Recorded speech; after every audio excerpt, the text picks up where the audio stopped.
ഏതൊരു മനുഷ്യനും സ്വപ്നം കാണുന്ന ജീവിതമാണ് ബേസിലിന്റേത് എന്ന് തോന്നിയിട്ടുണ്ട്. സിനിമാ പശ്ചാത്തലമില്ലാത്തൊരു കുടുംബത്തിൽ ജനനം. അക്കാഡമിക് തലത്തിൽ മിടുക്കനായതുകൊണ്ട് തിരുവനന്തപുരം സിഇടി കോളേജിൽ നിന്നും എഞ്ചിനീയറിംഗ് പഠിച്ച് പാസായി ഇൻഫോസിസിൽ ജോലിക്ക് കയറി. പിന്നീട് സിനിമയോടുള്ള പാഷൻ കാരണം ആ മേഖലയിലേക്ക് ഇറങ്ങി.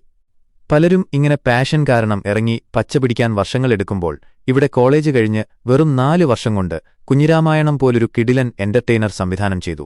പിന്നീട് ചെയ്ത ഗോദയും ഹിറ്റ്. മിന്നൽ മുരളിയാകട്ടെ OTTയിൽ വൻ പ്രേക്ഷകശ്രദ്ധ നേടുകയും ആ സിനിമ തന്ന മൈലേജിൽ നമ്മുടെ നൊസ്റ്റാൾജിയായ ശക്തിമാൻ വീണ്ടും റീക്രിയേറ്റ് ചെയ്യാൻ പുള്ളിപ്പോകുന്നു എന്ന ചർച്ച വരെ എത്തി കാര്യങ്ങൾ.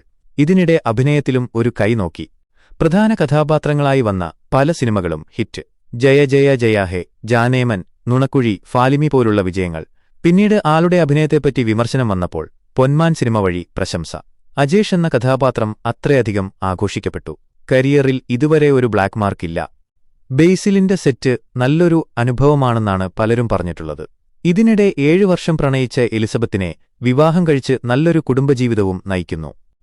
അങ്ങനെ അക്കാഡമിക് തലത്തിലും പ്രൊഫഷണൽ ജീവിതത്തിലും വിജയിച്ച് ഇഷ്ടപ്പെട്ട പെണ്ണിനെയും വിവാഹം ചെയ്ത് 20കളിൽ തന്നെ ജീവിതത്തിൽ വെൽ സെറ്റിൽഡായി ഇപ്പോൾ 36-ാം വയസ്സിൽ കരിയറിൽ അടുത്തൊരു തലത്തിൽ നിൽക്കുന്നു.